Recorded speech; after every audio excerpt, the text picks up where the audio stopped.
Episode opening സീനിൽ ഒരു villain അവനാണെങ്കിൽ ഇപ്പൊ പ്രിൻസസിനെ കൊല്ലാനായിട്ട് അവളുടെ അടുത്തേക്ക് കടന്നു വരികയാണ്. അവനാണെങ്കിൽ കത്തിയെടുത്ത് അവളെ കുത്താനായി ആഞ്ഞു വീശേണ്ട താമസം നമ്മുടെ കൊവാക്കി അവനെ ചവിട്ടി തെറിപ്പിക്കും. അവനാണെങ്കിൽ ഞൊടിയുടെ ജനലിലൂടെ പുറത്തേക്ക് ചാടി ഓടുകയാണ്. കൊവാക്കിക്കാണെങ്കിൽ കാര്യം മനസ്സിലാവും. അവളിപ്പോ വലിയ അപകടത്തിലാണ്. എത്രയും വേഗം എന്തെങ്കിലും ചെയ്തിട്ടില്ല എങ്കിൽ അവൾക്ക് അവളുടെ ജീവൻ നഷ്ടാവും. ഇവിടെ പ്രിൻസസ് ആണെങ്കിൽ ഞെട്ടി ഉണർന്ന് കൊവാക്കിയോട് കാര്യം അന്വേഷിക്കും. എന്തു പറ്റി, എന്താ ഉണ്ടായേ, നീ എന്തിനാ ഇവിടേക്ക് വന്നേ? അതിന് കൊവാക്കി പറയും, നീ ഇനി സ്കൂളിൽ കിടക്കുന്നത് അത് വലിയ ആപത്താണ്. നീ നാളെ ഏർലി മോർണിംഗ് ഇവിടേക്ക് വന്ന് ട്രെയിനിങ് എടുത്താൽ മതി എന്ന് പറഞ്ഞ് കൊവാക്കി ആണെങ്കിൽ അവളെയും കൂട്ടി അവളുടെ വീട്ടിലേക്ക് വരികയാണ്. അവിടുന്ന് അങ്ങനെ സീൻ കട്ട് ചെയ്താ ഇപ്പൊ നെക്സ്റ്റ് ഡേ ആനുവൽ ഡേക്ക് വേണ്ടി കുട്ടികളെല്ലാവരും മേക്കപ്പും ഡ്രസ്സും ഒക്കെ ഇട്ട് റെഡിയായിട്ട് നിൽക്കും. ജിറയ സെൻസായും കാഗെ ആൻറ്റിയും ഒറോച്ചി മാറും അങ്ങനെ എല്ലാവരും അടിപൊളി ഗെറ്റപ്പിൽ സ്റ്റൈലായിട്ട് നിൽക്കും. ഷിനോയ് സെൻസായും ടീച്ചറും ആണെങ്കിൽ ഭയങ്കര ഹാപ്പിയാണ്. പക്ഷേ ലാസ്റ്റ് നൈറ്റ് മുഴുവനായിട്ടും ടീച്ചർ അലങ്കോല പണികളുമായിട്ട് ബന്ധപ്പെട്ട് സ്കൂളിൽ തന്നെ ടൈം സ്പെൻഡ് ആക്കിയതുകൊണ്ട് തന്നെ ആൾക്ക് നല്ല ഉറക്കക്ഷീണമുണ്ട്. ഷിനോ ആണെങ്കിൽ ടീച്ചറിനോട് ചോദിക്കും, എന്തു പറ്റി, ഒന്ന് റെസ്റ്റ് എടുക്കണമെന്നുണ്ടോ? അതിന് ടീച്ചറാണെങ്കിൽ കുഴപ്പമൊന്നുമില്ല, ഞാൻ ചെറുതായിട്ടൊന്ന് ടയേർഡാണ്. കുട്ടികളുടെ പ്രോഗ്രാം അത് സ്റ്റാർട്ട് ചെയ്യുമ്പോഴേക്കും ഞാൻ ഓക്കെ ആവുമെന്ന് പറയും. ഇവിടെ നമ്മുടെ കൊവാക്കി അവൻ ഒരുപാട് ടെൻഷനായി പ്രിൻസസിനെ തന്നെ നോക്കി നിൽക്കുകയാണ്. ഹീമാവരി ആണെങ്കിൽ കൊവാക്കിയുടെ എക്സ്പ്രഷനൊക്കെ കണ്ട് അവനോട് കാര്യം അന്വേഷിക്കും. അതിനവൻ നടന്ന കാര്യങ്ങളെല്ലാം ഡീറ്റെയിൽ ആയിട്ട് അവളോട് പറയുകയാണ്. പ്രിൻസസിന്റെ അവസ്ഥ അതിപ്പോൾ വളരെ മോശമാണ്. എത്രയും വേഗം ഈ കാര്യം ഒക്കാകെ അറിയിക്കണം. അവൾക്ക് കൂടുതൽ സെക്യൂരിറ്റി കൊടുത്തിട്ടില്ല എങ്കിൽ ഒരുപക്ഷെ അവളുടെ ജീവൻ പോലും അപകടത്തിലായേക്കാം. ഉടനെ ഹീമാവരി ആണെങ്കിൽ അവളുടെ ഫ്രണ്ട്സ് ഒരു ഭാഗത്തേക്ക് വിളിക്കും. ഇവിടെ കൊവാക്കി അവനാണെങ്കിൽ കണ്ണിമ്പ് ചിമ്മാതെ പ്രിൻസസിനെ തന്നെ നോക്കും.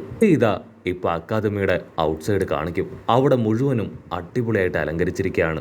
പടക്കങ്ങളും വർണ്ണവിസ്മയങ്ങളൊക്കെ ആയിട്ട് പ്രോഗ്രാം സ്റ്റാർട്ട് ചെയ്യും. ടീം 7ഉം ചോച്ചോവാൻ ടീമും എല്ലാവരും അവിടേക്ക് എത്തിയിരിക്കുകയാണ്. ടീം 7 ആണെങ്കിൽ ഭയങ്കര സന്തോഷം. ഒരു നിമിഷം അവരുടെ അക്കാദമി കാലഘട്ടം അത് ആലോചിക്കുകയാണ്. അവർക്ക് പഴയ അവരുടെ ഹാപ്പി മൊമെന്റ്സ് അതൊന്നൊന്നായി അവരുടെ മനസ്സിലേക്ക് വരും. എല്ലാ കാഴ്ചകളും കണ്ടു ആസ്വദിച്ചും അവരങ്ങനെ മുൻപോട്ടേക്ക് നടന്നു വരികയാണ്.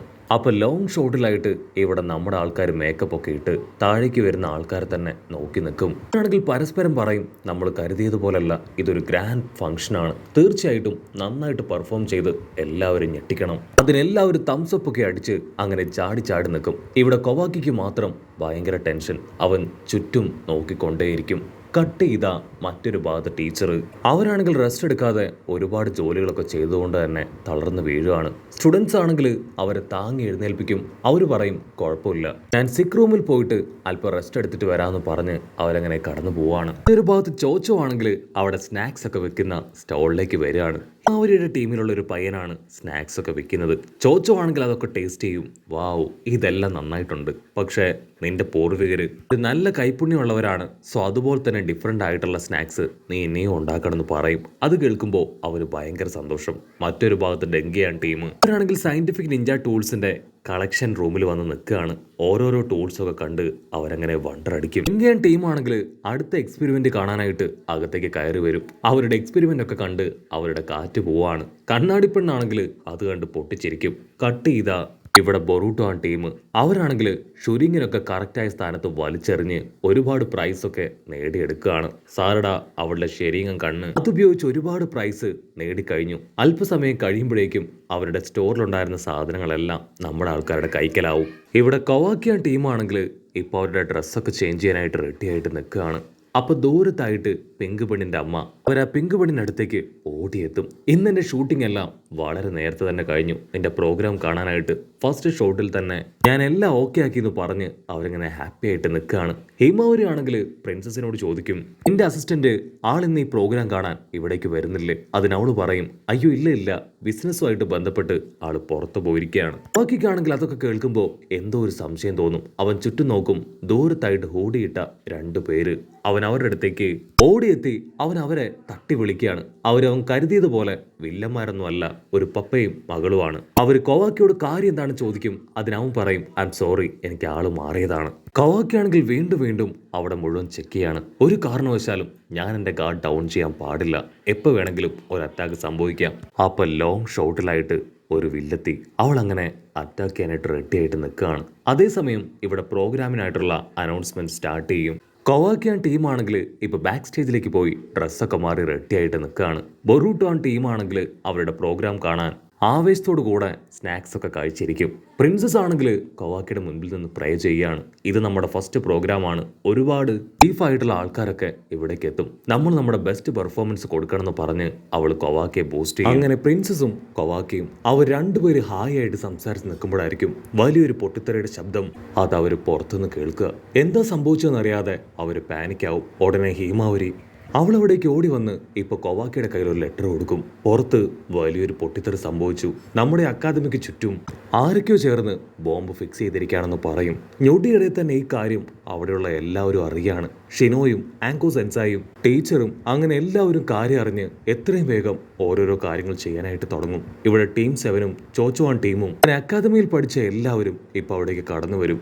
ഷിനു ആണെങ്കിൽ ടെൻഷനായിട്ട് അവിടേക്ക് വന്ന എല്ലാവരോടുമായിട്ട് പറയും, നമ്മുടെ അക്കാദമിക്ക് ചുറ്റും ആരൊക്കെയോ ചേർന്ന് ബോംബ് ഫിക്സ് ചെയ്തിരിക്കുകയാണ്. ഓൾറെഡി ഒരുപാട് പേര് ഈ അക്കാദമിയിലുണ്ട്. സ്റ്റുഡൻസും പൂർവ്വ വിദ്യാർത്ഥികളും അവരുടെ പാരൻസും സിബ്ലിങ്സും അങ്ങനെ ഒത്തിരി പേര്. എത്രയും വേഗം അവരെ സേഫായിട്ട് ഇവാക്യുവേറ്റ് ചെയ്യണം. മാത്രമല്ല അക്കാദമിക്ക് ചുറ്റുമുള്ള ആ ബോംബ് അത് കണ്ടെത്തി ഡിഫ്യൂസ് ചെയ്യണമെന്ന് പറയും. അത് കേൾക്കേണ്ട താമസം ബൊറൂട്ടോ ടീം ഞങ്ങൾ തീർച്ചയായിട്ടും ഞങ്ങളെ കൊണ്ടാവും പോലെ ഹെൽപ്പ് ചെയ്യുമെന്ന് പറഞ്ഞ് ഇപ്പോൾ ആ ബോംബ് കണ്ടെത്താനായി പുറത്തേക്ക് പോവാണ്. ഹേമാവരി ആണെങ്കിൽ കവാക്കിയോട് നീയും അവരെ ഹെൽപ്പ് ചെയ്യാനായിട്ട് പുറത്തേക്ക് പോകാൻ പറയും. അതിനവൻ പറയും എന്നെ കൊണ്ട് പറ്റില്ല. പ്രിൻസസിന് അവൾക്കിപ്പോൾ എൻ്റെ സഹായം അത് അത്യാവശ്യമാണ്. ഏത് നിമിഷം വേണമെങ്കിലും അവളെ വില്ലന്മാർ അറ്റാക്ക് ചെയ്യാം. സോ അവളെ പ്രൊട്ടക്ട് ചെയ്ത് ഞാൻ ഇവിടെ തന്നെ ഉണ്ടാവണമെന്ന് പറയും. അപ്പോൾ അവിടുന്ന് അങ്ങനെ കട്ട് ചെയ്ത നെയ്ച്ചുക ടീം നമ്പർ 7 ആണെങ്കിൽ ആ ബോംബ് ഡിഫ്യൂസ് ചെയ്യാൻ പുറത്തേക്ക് എത്തിയിരിക്കുകയാണ്. ഈനോജിൻ അവനൊരു ബേർഡിനെ ക്രിയേറ്റ് ചെയ്ത് അക്കാദമിയുടെ ചുറ്റും ചെക്ക് ചെയ്യാനായിട്ട് ആരംഭിക്കും. അപ്പോൾ അവൻ കാണും അക്കാദമിയെ റൗണ്ട് ചെയ്ത് ഒരുപാട് ബോംബുകൾ ഫിക്സ് ചെയ്തിരിക്കുകയാണ്. ഈനോജിനാണെങ്കിൽ അവൻ കണ്ടെത്തിയ ബോംബുകളെ കുറിച്ചുള്ള കാര്യം അതെല്ലാവരും അറിയിക്കും. മറ്റൊരു ഭാഗത്ത് ഷിനോ ആളാണെങ്കിൽ ആളുടെ ഇൻസെക്റ്റുകൾ ഉപയോഗിച്ച് ഹിഡൻ പ്ലേസസിലുള്ള ബോംബുകൾ അത് ഡിഫ്യൂസ് ചെയ്യാണ്. മറ്റൊരു ഭാഗത്ത് ആ ചെമ്പമുടിയനും അവൻ്റെ ഫ്രണ്ടും അവരാണെങ്കിൽ ബോംബുകളെല്ലാം കമ്പൈൻ ചെയ്തിരിക്കുന്ന ഒരു പ്രത്യേക വിഭാഗം അത് കണ്ടെത്തുകയാണ്. ചാരുടയ്ക്കാണെങ്കിൽ ഈ കാഴ്ചകളെല്ലാം കണ്ട് ടെൻഷനാവും. അതിന് ബൊറൂട്ടോ പറയും ടെൻഷനാവേണ്ട കാര്യമൊന്നുമില്ല, നമ്മളോടൊപ്പം കൊവാക്കിയും നമ്മുടെ ടീച്ചേഴ്സും എല്ലാവരും ഉണ്ട്, നമുക്ക് എല്ലാവർക്കും ചേർന്ന് ഇത് സോൾവ് ചെയ്യാമെന്ന് പറയും. അതേസമയം മറ്റൊരു ഭാഗത്ത് ഒരു പയ്യനാണെങ്കിൽ ഇപ്പം നടക്കുന്ന പ്രശ്നങ്ങളുടെ ഭീകരാവസ്ഥ അത് കൊവാക്കിയോടും ടീമിനോടും പറയാണ്. ഹേമാവരിയോട് പറയും ഇനിയും നോക്കി നിൽക്കാനാവില്ല, നീ ഇവിടെ പ്രിൻസസിനെ പ്രൊട്ടക്ട് ചെയ്തുണ്ടാവണം, എനിക്ക് എത്രയും വേഗം പുറത്തേക്ക് പോകണമെന്ന് പറഞ്ഞ് അവൻ ആ ബോംബുകൾ ഡിഫ്യൂസ് ചെയ്യാനായിട്ട് പുറത്തേക്ക് പോവാണ്. ബാക്കിയാണെങ്കിൽ ഞൊടിയിടയിൽ ഇപ്പോൾ ആ ചെമ്പമുടിയൻ്റെ അടുത്തേക്ക് വരികയാണ്. അവനാണെങ്കിൽ ഏകദേശം ഒരുപാട് ബോംബുകൾ ആ ഒരു പാനലിൽ നിന്ന് ഡിഫ്യൂസ് ചെയ്തുകൊണ്ടേ ഇരിക്കുകയാണ്. കവാക്കിയാണെങ്കിൽ അതിൻ്റെ ടൈം സെറ്റ് ചെയ്യും, അതിൻ്റെ ടൈം ചെക്ക് ചെയ്യും.